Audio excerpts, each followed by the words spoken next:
اللہ نے کہا نا نا نا نا نا, کچھ احکام ایسے دوں گا جس کی لاجک تمہاری کھوپڑی میں نہیں آئے گی.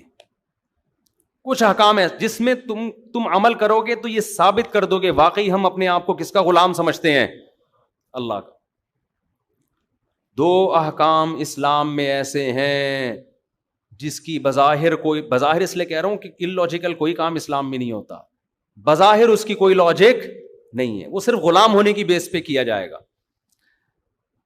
جب آئی ایس ایس بی کی ٹریننگ ہو رہی ہوتی ہے نا, I S S B pass کرنے کے بعد جو فوجیوں کی ٹریننگ ہوتی ہے اس میں آفیسر جو فوجیوں سے کام لیتے ہیں نا, بہت سے کام ایسے ہوتے ہیں جو ہم نے سنا ہے, فوجیوں سے ہی سنا ہے کہ اس کی کوئی وجہ نہیں ہوتی. آفیسر کہتے ہیں جا بھائی یہ وہاں بالٹی وہاں رکھ کے آ جا.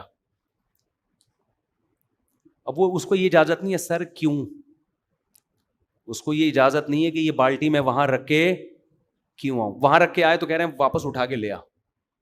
یہ ٹریننگ کا حصہ ہے. کیوں, ماتحت سے کیوں کا لفظ اس کی ڈکشنری سے نکالنے کے لیے, سمجھ رہے ہیں.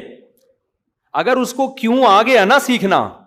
کیوں سیکھ لیا کیا کہ آفیسر کی ذمہ ہے کہ ہر کام کی لاجک بتائے کہ میں تجھے یہ اس لیے کہہ رہا ہوں, ایکچولی یہ وجہ تھی تو وہ وجہ تھی اور یہ وجہ تھی, تو پھر جنگ میں کیا ہوگا, اسے کہا جائے گا بھائی تو آگے جا, وہ کہے گا وائے. اب ابھی نندن کے لیے جو جہاز تھا, اگر ہمارے پائلٹ کو کہا جاتا بھائی یہ جہاز آیا ہے, آفیسر کی طرف سے آرڈر آتا آپ جاؤ, اور پائلٹ کہہ رہا ہوتا سر لاجک بتائیں اس کی, ایک بندہ آیا ہے ابھی کچھ کرنے تو دو اس کو, فرسٹ ٹائم آیا ہے وہ,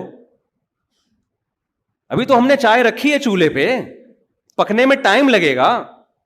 اور پتہ نہیں یہ چائے پیتے بھی ہیں کہ نہیں پیتے, ہو سکتا ہے ان کو لسی کی عادت ہو, تو اتنی دیر میں وہ ہمیں دودھ پتیاں پلا کے چلا جاتا. ہم سب آج دودھ پتی پی رہے ہوتے بیٹھ کے, زخموں کی دودھ پتی.